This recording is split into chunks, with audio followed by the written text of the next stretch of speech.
नमस्कार। बहुत स्वागत है। अब तक का बड़ा और महत्वपूर्ण आदेश लोक शिक्षण संचालनालय गौतम नगर भोपाल से जारी किया गया है। एक बार फिर से अतिथि शिक्षकों की समस्याओं के निराकरण के लिए यह आदेश जारी किया गया है। इसमें अतिथि शिक्षकों के लिए खुशखबरी है। जितने पद पोर्टल पर दिखाई दे रहे हैं उसके अलावा भी अतिथि शिक्षकों को रखने संबंधी यहाँ पर आदेश जारी किए गए हैं। साथ ही अतिथि शिक्षकों को मानदेय कालखंड के हिसाब से किस प्रकार से देना है और अतिथि शिक्षकों को विद्यालय पर क्या क्या काम करना है उसके उपलक्ष्य में यह आदेश जारी किया गया है। क्योंकि यह आदेश समस्याओं के निराकरण हेतु जारी किया गया है, इसलिए आप निवेदन रहेगा पूरा वीडियो देखिए, कोई भी स्टेप मिस मत करिए। जानकारी बताएंगे, आप निवेदन रहेगा वीडियो को पूरा ध्यान पूर्वक समझ लीजिएगा। क्योंकि अतिथि शिक्षकों की नियुक्ति को लेकर जो लगातार विसंगतियां आई हैं उसके उपलक्ष्य में लोक शिक्षण संचालनालय मध्य प्रदेश गौतम नगर भोपाल की तरफ से एक नया आदेश जारी किया गया है। इस आदेश में स्पष्ट किया गया है, यहाँ पर देख सकते हैं, अभी हाल का आदेश है 9/12/2020 के लिए, विशेषकर उन अतिथि शिक्षकों के लिए जिनकी नियुक्ति पोर्टल पर पद न होने के कारण नहीं की जा रही था उनके लिए, और साथ ही स्कूलों में बच्चों की उपस्थिति के बारे में यहाँ पर और अतिथि शिक्षकों का जो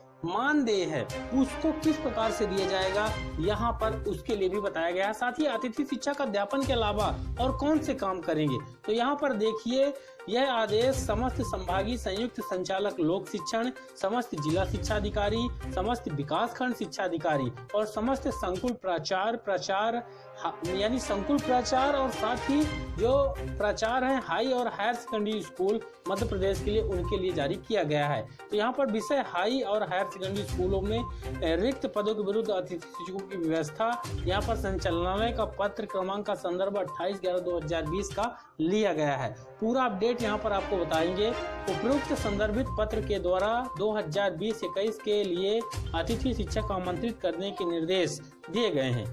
वर्तमान में कोविड-19 के संक्रमण की स्थिति में विद्यार्थियों की 100% उपस्थिति न होने तथा प्रत्येक विषय में एक शिक्षक की उपलब्धता सुनिश्चित करने की दृष्टि से प्रत्येक विषय के स्वीकृत पद के विरुद्ध अधिकतम एक अतिथि शिक्षक आमंत्रित करने हेतु पद प्रदर्शित किए गए हैं।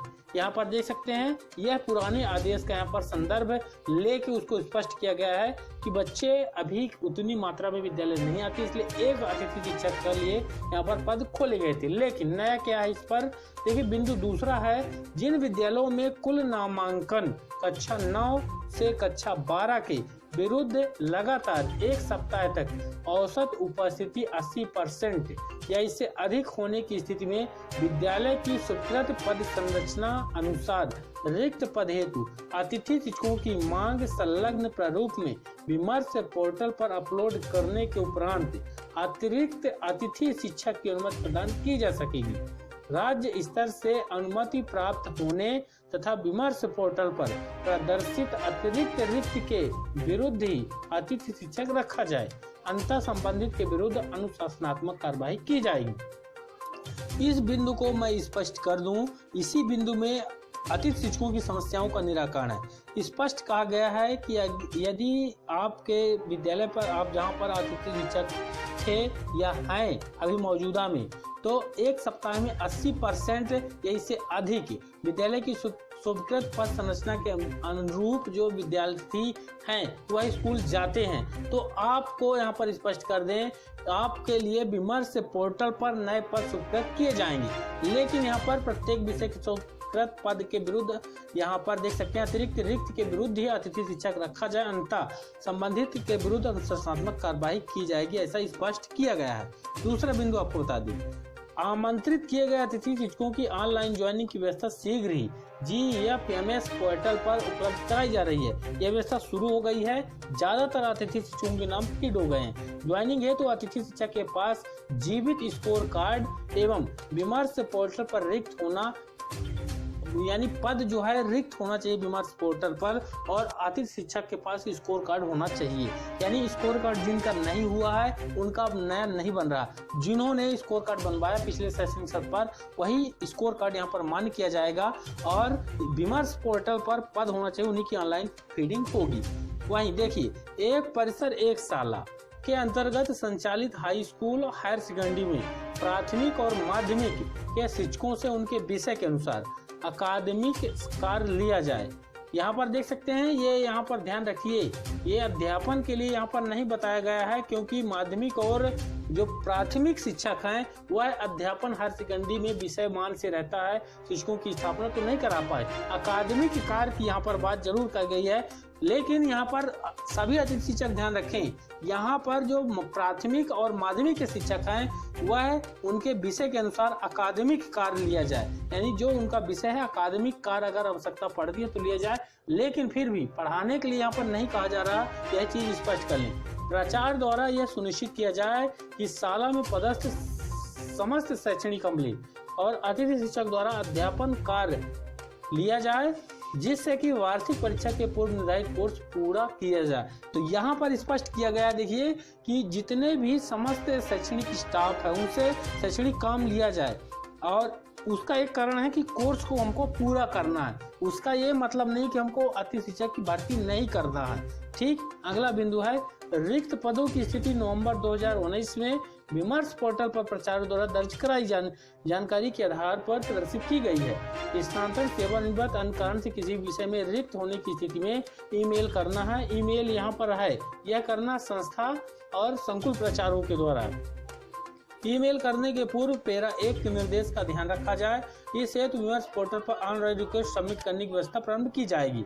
मानदेय गणना की दृष्टि से अतिथि शिक्षकों का मानदेय कालखंड के मान से निर्धारित है, किंतु यह अंतर्निहित है कि अतिथि शिक्षकों को साला समय में उपस्थित रहना होगा तथा विषय के अध्यापन के अतिरिक्त अन्य अकादमिक कार्य, यानी यहाँ पर अध्यापन तो कराना ही है, अतिथि शिक्षकों की नियुक्ति ही अध्यापन के लिए की जाती है, लेकिन यहाँ पर स्पष्ट किया गया है कि उसके अलावा अन्य जो अकादमिक कार्य हैं, यानी विद्यालय के अन्य लिखा पढ़ी वाले काम है तथा मूल्यांकन, प्रायोगिक कार्य और परीक्षा ड्यूटी इत्यादि भी करना होगा। ऐसा पहली बार आदेश आया कि अतिथि शिक्षकों को अध्यापन के अलावा भी अन्य काम करना होगा।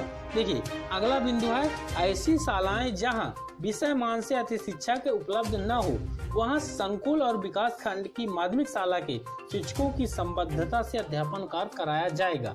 स्पष्ट किया गया है कि जहां शिक्षक नहीं उपलब्ध हैं, अतिथि शिक्षक उपलब्ध न हो, वहां विकास खंड की माध्यमिक शाला से अध्यापन का काम कराया जाना यहाँ पर सुनिश्चित किया जाए, ऐसे स्पष्ट किया गया है। देखिए उक्त निर्देशों के अनुसार कार्यवाही करते हुए जिला शिक्षा अधिकारी द्वारा यह सुनिश्चित किया जाए कि प्रत्येक विद्यालय में विषय मान से नियमित शिक्षक और अतिथि शिक्षक साथ ही माध्यमिक शाला के शिक्षक दिनांक 31 दिसंबर 2020 तक उपलब्ध हो जाएं। तदुपरांत प्रमाण पत्र प्रस्तुत करें कि प्रत्येक विद्यालय में विषय मान से शिक्षक उपलब्ध करा दिए गए हैं। ऐसा आदेश जय श्री कियावत आयुक्त लोक शिक्षण मध्य प्रदेश की तरफ से जारी किया गया है। यहाँ पर और भी है, यहाँ पर बताया हुआ देखिए बिंदु यहाँ पर स्पष्ट करने के लिए देखिए यहाँ पर एक अलग से फॉर्म दिया गया है। 28/11/2020 को प्रदर्शित सूची में विषयों में आमंत्रित किए जाने वाले अतिथि शिक्षकों की व्यवस्था उल्लेखित की गई है।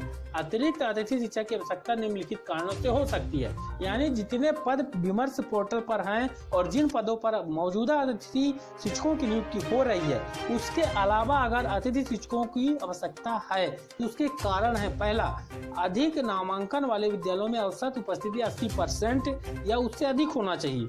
दूसरा है स्थानांतरित सेवानिवृत्त इत्यादि के कारण, और तीसरा लघु अवधि के लिए प्रशिक्षण अवकाश के कारण।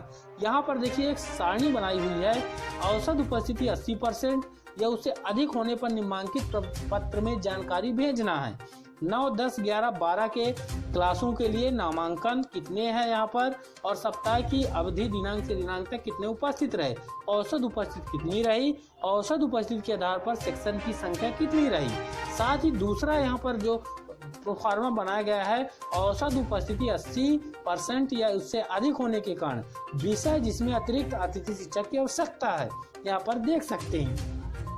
साथ ही उक्त तालिका के विषय में निम्नलिखित शिक्षकों की संख्या भरते समय ध्यान दें। यहाँ पर देखिए एचएस में उच्च श्रेणी माध्यमिक शिक्षक के साथ सहायक शिक्षक, प्राथमिक शिक्षक जिनके पास विषय में यूजी उपाधि हो को भी जोड़ते हुए संख्या दर्ज की जाए। यानी हाई स्कूल के लिए हायर सेकेंडरी में व्याख्याता और यहाँ पर माध्यमिक शिक्षक, प्राथमिक को नहीं लेना है, हायर सेकेंडरी स्कूल है अगर माध्यमिक तक के शिक्षक को ले लेना है जिनके पास विषय में पीजी उपाधि हो, जोड़ दिए संख्या दर्ज की जाए। स्थानांतरण, सेवानुपात इत्यादि के कारण अतिरिक्त अतिथि शिक्षक की आवश्यकता पड़ने के लिए यह फॉर्म भरें और लघु अवधि के लिए यहाँ पर इस फॉर्म की सहायता से यहाँ पर जानकारी देनी है। उक्त जानकारी दर्ज करने हेतु विमर्श पोर्टल पर व्यवस्था प्रारंभ की जा रही है। तो दोस्तों, अगर इसके बाद भी आपकी समस्या या कुछ बिंदु समझ में नहीं आए, कमेंट बॉक्स में कमेंट करें। जैसे ही समय मिलेगा आपको उसका उत्तर तुरंत मिल जाएगा। वीडियो को लाइक करें, शेयर करें और ज्यादा से ज्यादा चैनल को सब्सक्राइब जरूर करें। धन्यवाद।